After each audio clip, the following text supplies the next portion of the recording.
नमस्कार, स्वागत है आपका बोलता हिमाचल पर। आज है 4 जून 2025 और हिमाचल प्रदेश से जुड़ी हुई आज की बड़ी खबरों की जानकारी अपडेट्स हम आपके लिए लेकर आए हैं। शिक्षा मंत्री रोहित ठाकुर ने 6 जून को बुलाई बैठक, ट्रांसफर सहित कई मामलों पर होगी चर्चा। शिक्षा मंत्री रोहित ठाकुर ने 6 जून को शिक्षा विभाग की बैठक बुलाई है। इस दौरान ट्रांसफर सहित कई मामलों पर फैसले लिए जाएंगे। सूत्रों की माने तो शिक्षा मंत्री ने विभाग से शिक्षकों की ट्रांसफर के बारे में जानकारी देने को कहा है। बताया जा रहा है कि अब शिक्षक की ट्रांसफर पर पूर्ण बैन लग जाएगा। वहीं शिक्षकों के पेंडिंग 10,000 डीओ नोट भी ठंडे बस्ते में डाल दिए जाएंगे। अब इस सत्र में सरकार युक्तिकरण की प्रक्रिया को भी रोक सकती है। 6 जून को होने वाली बैठक में स्कूल शिक्षा निदेशक व सभी जिला उपनिदेशकों को बुलाया गया है। इस बैठक में सभी जिला उपनिदेशक मंत्री के समक्ष अपने अपने स्कूलों की रिपोर्ट रखेंगे। इस दौरान छात्रों की कम संख्या वाले लगभग 500 स्कूलों को भी मर्ज करने का प्रस्ताव है। इसमें 16 से स्कूल है जहां पर एक भी छात्र नहीं है। बैठक में अटल आदर्श स्कूल व Rajiv Gandhi day boarding school की SOP को लेकर भी चर्चा होनी है। ऐसे स्कूल प्रदेश के हर ऐसे क्षेत्र में खोले जाएंगे जहां पर नजदीकी कोई और प्राइवेट या फिर केंद्रीय बोर्डिंग स्कूल नहीं है। हिमाचल प्रदेश में कोरोना की दस्तक, सिरमौर की महिला कोरोना पॉजिटिव है। देश भर के विभिन्न राज्यों में सामने आ रहे कोरोना के मामलों के बीच हिमाचल प्रदेश में भी इसकी दस्तक हो चुकी है। प्रदेश के जिला सिरमौर से कोरोना का पहला मामला मिला है। 82 साल की महिला doctor YS Parmar medical college नान में कोरोना पॉजिटिव आई है। जुकाम, बुखार और BP की समस्या से जूझ रही पछाद उपमंडल के बना की सैर की महिला को उपचार के लिए लाया गया था। इस दौरान उसका रैपिड टेस्ट लिया गया जिसमें भी पॉजिटिव आई है। राज्य सरकार प्रशिक्षित स्नातक शिक्षक TST के 937 पदों को भरने जा रही है। हिमाचल प्रदेश राज्य चयन आयोग हमीरपुर के माध्यम से इन पदों को भरा जाएगा। 30 मई से इसके लिए ऑनलाइन आवेदन की प्रक्रिया शुरू होगी है। भर्ती की प्रक्रिया शुरू होने से एक तरफ जहां बेरोजगारों को राहत मिली है, वहीं इसके कारण कुछ लोगों को मायूसी भी हाथ लगी है। वर्ष 2024 में राज्य मंत्रिमंडल ने TST के इन पदों को भरने की मंजूरी दी थी। राज्य चयन आयोग के भंग होने फिर लोकसभा और विधानसभा चुनाव के लिए आचार संहिता लगने के कारण ये भर्ती लटकी रही। सरकार ने तमाम प्रयास किए लेकिन भर्ती में फिर भी देरी हुई। इस 2 सालों के भीतर कई लोग ओवरेज हो गए हैं, यानी आवेदन करने के लिए जो 45 वर्ष की आयु रखी गई थी उससे पार हो गए हैं। इससे लोग खासे परेशान हैं। वहीं आयोग ने इसके लिए जो आवेदन मांगे है उसमें महिला उम्मीदवारों से भी फीस ली जा रही है, जबकि पहले ये फीस माफ थी। हिमाचल में शुरू हुई प्री नर्सरी टीचर भर्ती। हमीरपुर और कांगड़ा के लिए 11 और 12 जून को होंगे इंटरव्यू। लंबे इंतजार के बाद आखिरकार प्री प्राइमरी के लिए एनटीटी भर्ती शुरू हो गई है। इसमें सबसे पहले हमीरपुर और कांगड़ा जिले के लिए शेड्यूल जारी किया गया है। इसमें एनटीटी के पदों के लिए 11 और 12 जून को इंटरव्यू होंगे। इसमें HPSEDC की ओर से विभिन्न जिलों में अलग अलग एजेंसी को ये काम दिया गया है। प्रदेश के सरकारी स्कूलों में 6,200 स्थानों पदों पर ये भर्तियां होनी है। राज्य इलेक्ट्रॉनिक कॉर्पोरेशन ने इसके लिए कंपनियों को काम दे दिया है। इस बार एक कंपनी के बजाय 14 कंपनियों को ये काम दिया गया है। ये कंपनियां आगे शिक्षकों की भर्तियां करेगी। नगर निगम प्रशासन ने काटा 1 दिन का वेतन, कर्मचारियों ने दी आंदोलन की चेतावनी। नगर निगम के सैफ सोसाइटी कर्मचारियों का प्रशासन ने 1 दिन का वेतन काट दिया है।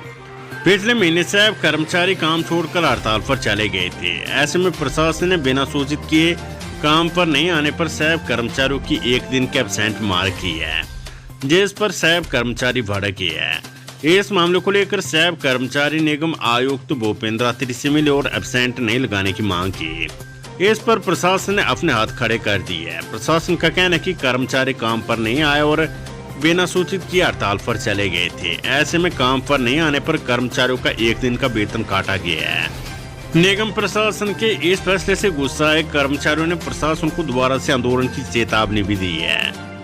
बढ़के कर्मचारी मंगलवार को मेयर कार्यालय पहुंचे और मेयर सुरेंद्र चौहान के समक्ष इस मामले को उठाया।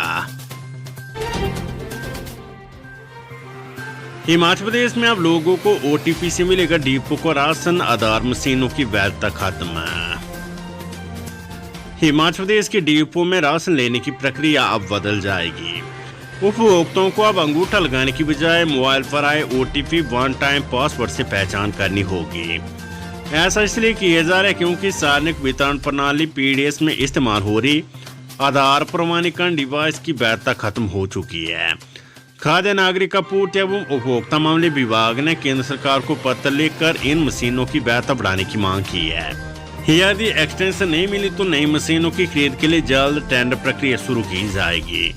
वर्तमान में उपयोग में लाई जा रही बायोमेट्रिक मशीनें L0 श्रेणी की है, जिन्हें UIDAI द्वारा बंद कर दिया गया है। नई गाइडलाइन के अनुसार अब L1 स्तर की मशीनें मान्य होगी। ऐसे में सभी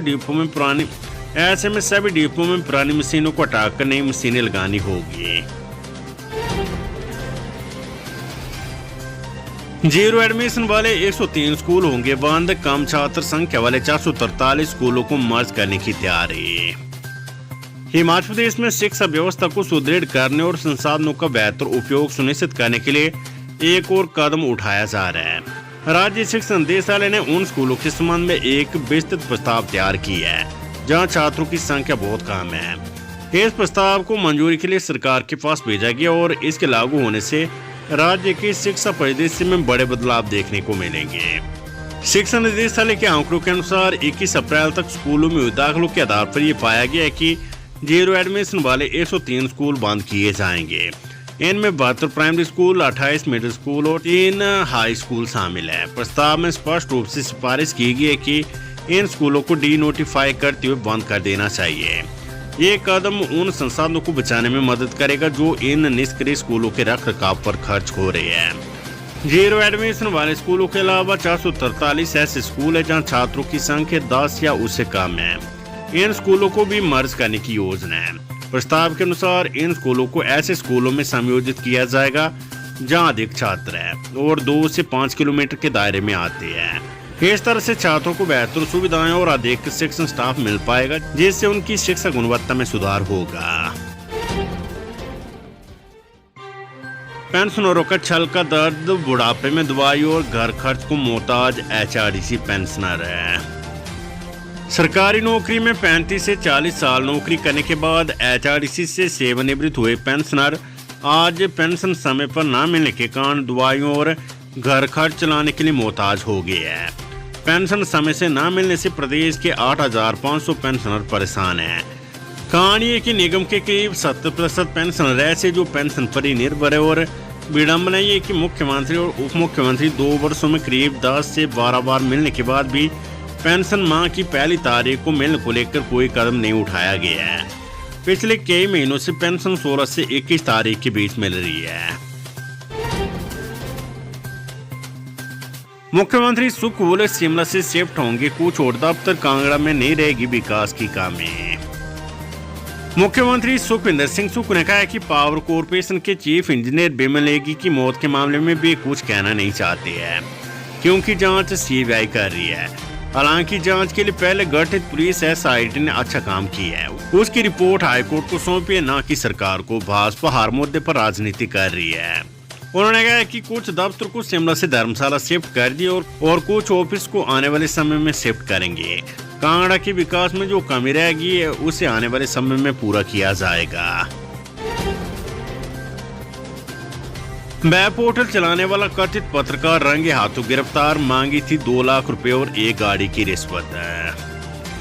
मीडिया के नाम से एक वेब पोर्टल चलाने वाले व्यक्ति को विजिलेंस ने 2 लाख रुपए की रिश्वत के साथ रंगे हाथों पकड़ा है। मीडिया के नाम से एक वेब पोर्टल चलाने वाले व्यक्ति को विजिलेंस ने 2 लाख रुपए की रिश्वत के साथ रंगे हाथों पकड़ा है। विजिलेंस ने आरोपी के खिलाफ मामला दर्ज कर उसे गिरफ्तार कर लिया है। साथ ही घूस की रकम भी अपने कब्जे में ले ली है। आरोपी की पहचान पालमपुर निवासी अमीर चंद डोगरा के रूप में हुई है। पालमपुर में एक शिक्षण संस्थान संचालक ने विजिलेंस में शिकायत दी कि एक वेब पोर्टल संचालकों ने पंचरुखी में खरीदी जमीन के मामले में ब्लैकमेल करने का प्रयास कर रहे हैं। आरोपी ने शिक्षण संस्थान संचालक से 2 लाख रुपए नकद और एक गाड़ी की मांग की थी। मांग पूरी न करने पर संस्थान संचालक को धमकियां दी जा रही थी। शिकायत में लिपट विजिलेंस ने मंगलवार दोपहर बाद आरोपी को पकड़ने के लिए जाल बिछाया। जैसे आरोपी शिक्षण संस्थान के कार्यालय में घूस की रकम लेने पहुंचा तो पहले सुबह मौजूद बिजनेस टीम ने उसे 2 लाख रुपए की नकदी के साथ पकड़ लिया। श्रीखंड महादेव यात्रा 10 जुलाई को रवाना होगा। पहला श्रद्धालु का जत्था 23 जुलाई को आखिरी दिन। उत्तर भारत की सबसे कठिन यात्राओं में शुमार श्रीखंड महादेव यात्रा इस वर्ष आधिकारिक तौर पर 10 से 23 जुलाई तक होगी। 23 जुलाई को श्रद्धालुओं का आखिरी जत्था प्रशासन की ओर से श्रीखंड महादेव यात्रा के लिए रवाना किया जाएगा। यात्रा को 5 सेक्टरों में बांटा जाएगा। हिमाचल प्रदेश के डिपो में 7 महीने बाद मिलेगा रिफाइंड तेल। 19 लाख राशन कार्ड धारकों को होगा फायदा। हिमाचल प्रदेश के 19 लाख राशन कार्ड धारकों को 7 महीने बाद डिपो में रिफाइंड तेल मिलेगा। रिफाइंड तेल की सप्लाई गोदाम तक पहुंच गई और जल्द ही डिपो में बीपीएल और एपीएल कार्ड धारकों को 134 रुपए प्रति लीटर की दर से तेल उपलब्ध करवाया जाएगा, जबकि आयकरदाताओं को 140 रुपए प्रति लीटर की दर से तेल मिलेगा। जबकि सरसों के तेल की सप्लाई अब समाप्त होने को है। ऐसे में जून माह में सरसों के तेल की बची हुई सप्लाई मिलेगी। प्रदेश सरकार ने सरकार के तेल की निविदाओं को अभी तक मंजूरी प्रदान नहीं की है। ऐसे में सरसों के तेल की निविदाओं को मंजूरी मिलने में समय लगने की स्थिति में 2-2 लीटर रिफाइंड तेल देना पड़ सकता है। Weather update. हिमाचल के कई क्षेत्रों में तड़के झमाझम बारिश, दिन भर छाए रहे बादल, 5 तक खराब रहेगा मौसम। हिमाचल प्रदेश के कई भागों में बारिश का दौर लगातार जारी है।